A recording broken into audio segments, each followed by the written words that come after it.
Olá a todos, obrigado pela audiência. Eu sou André Malavasi, presidente da Comissão Nacional de Trombose na Mulher. Agradeço imensamente ao professor César Fernandes pela coragem, pela iniciativa de ter criado essa comissão, um assunto tão relevante e que é tão presente na vida de todos nós, ginecologistas e obstetras. Agradeço ao professor Marcos Felipe e toda a diretoria da Febrasgo, que de forma tão proativa tem nos estimulado a cada vez nos aproximarmos mais dos associados, levando assuntos tão impactantes.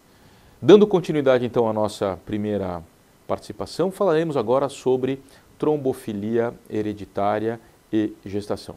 Infelizmente, na nossa especialidade, na ginecologia e na obstetrícia, existiu uma enxurrada de exames de trombofilia hereditária que culminaram não só com o estigma da paciente, que descobriu ser portadora de uma doença hereditária, como principalmente do uso inadequado, do uso desnecessário de anticoagulantes. Isso é muito importante porque a utilização do anticoagulante ela não é inócua. Como nós veremos à frente, o anticoagulante ele tem alguns riscos que são muito bem administrados e que são riscos baixos quando nós temos uma indicação para uso como profilaxia tromboembólica.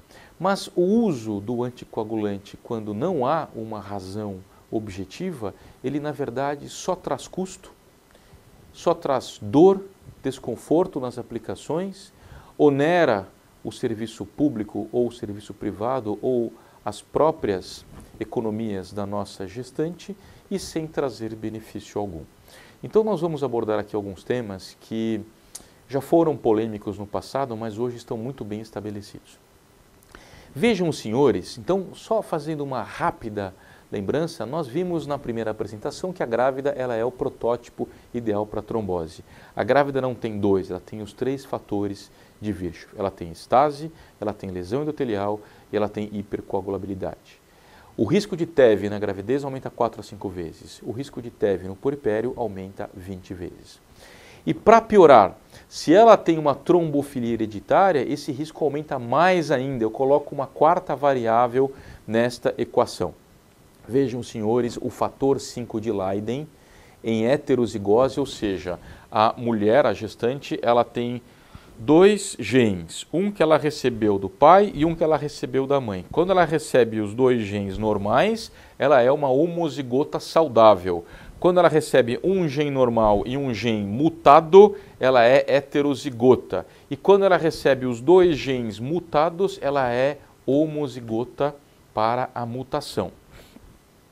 Se ela for heterozigota para o fator 5 de Leiden, portanto, ou o pai ou a mãe tem o defeito, vejam que ela aumenta mais de 9 vezes o risco de trombose, de TEV, TVP ou embolia pulmonar. E se ela tiver o azar, a infelicidade, o infortúnio de ser homozigota, esse risco, como os senhores estão vendo, aumenta praticamente 35 vezes. A mesma forma, a mutação da protrombina, em heterozigose aumenta 7 vezes, em homozigose 27 vezes, a deficiência de proteína C e proteína S, que são anticoagulantes endógenos e deixam de funcionar, ela fica com uma hipoatividade dessas proteínas, aumenta o risco de trombose, e a própria deficiência de antitrombina aumenta o risco de trombose. Essas são as trombofilias hereditárias que nós pesquisamos quando temos uma indicação. Quais são as indicações de pesquisa de trombofilia hereditária? Trombose antes dos 50 anos de idade, em parentes de primeiro grau. Quando esta mulher tem trombose de repetição, trombose relacionada a fator de risco baixo, ela foi atravessar a rua, torceu o pé, teve uma trombose, ou trombose relacionada a gestação ou uso de método contraceptivo. Só. Nós não pesquisamos trombofilia em intercorrências obstétricas. E eu vou mostrar para vocês por quê. E notem que aqui não está listada a mutação da metileno tetridofolato redutase. porque nos seus diferentes polimorfismos, nós temos populações que até 45%, 50% das pessoas têm esse polimorfismo. Não se fala, na verdade o termo correto para alteração da metileno tetradofolato redutase nem é mutação, é um polimorfismo. Polimorfismo é a variação gênica que acomete mais do que 1% da população. Então, a mutação da metileno, ou corretamente o polimorfismo da metileno tetradofolato redutase, não está listado aqui porque este é um capítulo superado da nossa especialidade. A metileno tetradofolato redutase e os seus polimorfismos não devem ser pesquisados e muito menos tratados nem na gravidez nem no puerpério. Este é um painel da Sociedade Internacional de Trombose e Hemostasia, na publicação do CHEST, da 9ª CCP, da publicação mais recente, e vejam que eles colocam o risco de perda de primeiro trimestre, o risco de abortamento de repetição, o risco de perda de segundo trimestre, a perda de terceiro trimestre, o risco de pré-eclâmpsia grave, o risco de descolamento prematuro de placenta normo-inserida e o risco de restrição de crescimento fetal para as diferentes alterações trombofílicas. Então, por exemplo, vamos pegar na segunda linha, fator 5 de Leiden heterozigoto, dobra risco de perda de primeiro trimestre, dobra risco de abortamento de repetição, mais que quadruplica perda de segundo trimestre, duplica perda de terceiro trimestre, mais que duplica pré-eclâmpsia grave, quintuplica DPP e triplica restrição de crescimento fetal, e assim para as outras mutações. Mas vejam que interessante essa publicação do professor Mark Roger.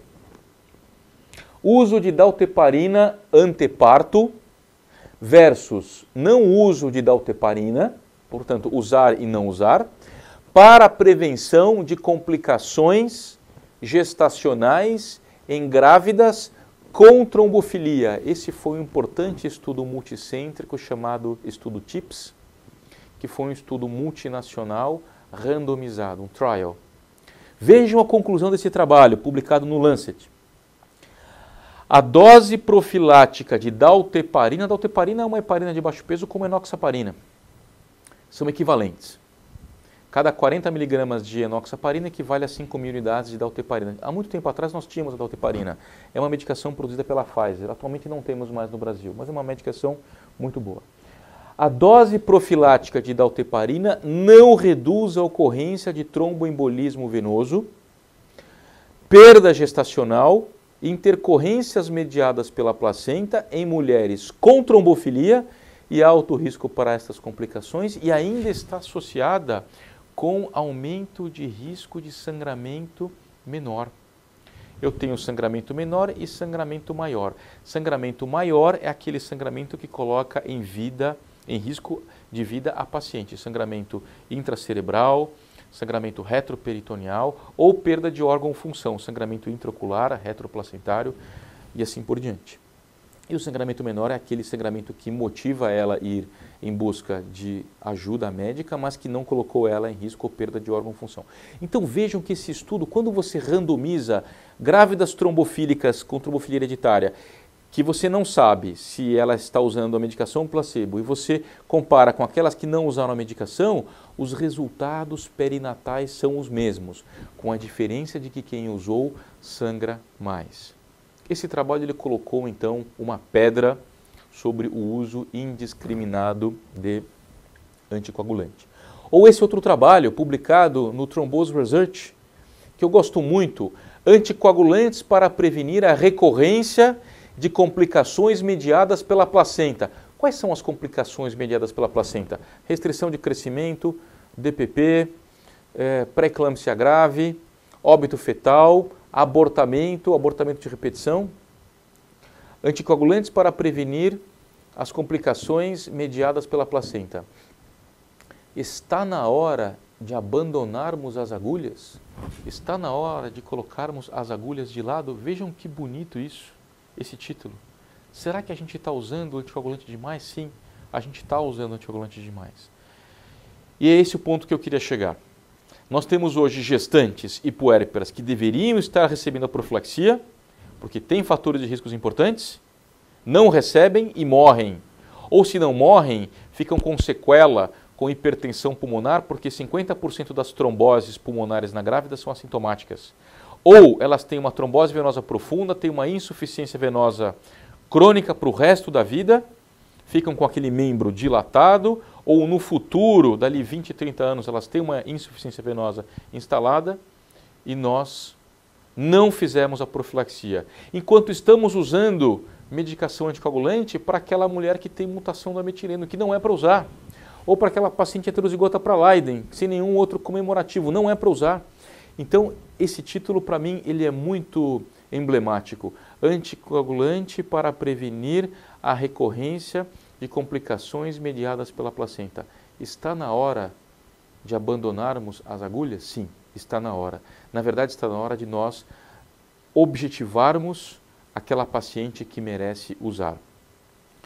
Vejam a conclusão. A incorporação dessa recente evidência sugere contra o uso de heparina de baixo peso molecular para prevenir a recorrência mediada pela placenta de complicações em mulheres com e sem trombofilia hereditária.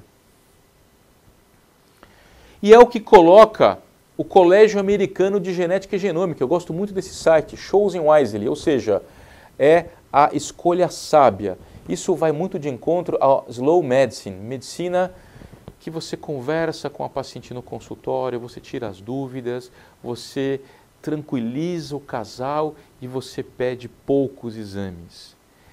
O diferencial na nossa consulta não é o laboratório, que cada vez eles estão com qualidade pior. O diferencial é a sua segurança e a sua tranquilidade que você leva para a gestante.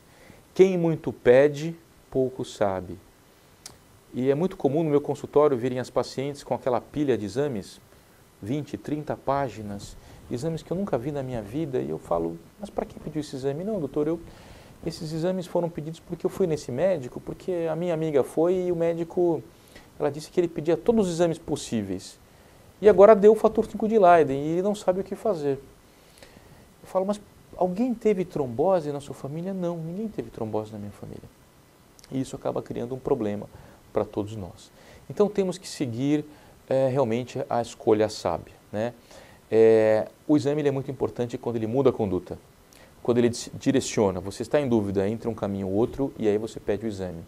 Porque nós temos os falsos positivos, falsos negativos e o exame muitas vezes nos atrapalha.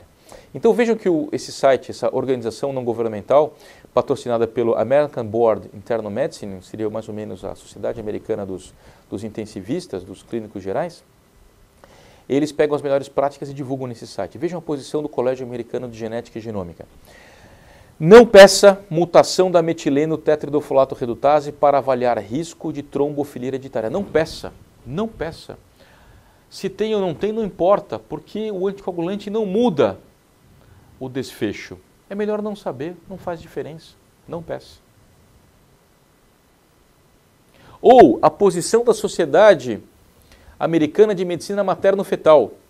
Não peça avaliação para trombofilia hereditária, e eu vou aqui frisar o hereditária. Não peça avaliação de trombofilia hereditária para mulheres com história de perda gestacional, restrição de crescimento, pré-eclâmpsia ou DPP.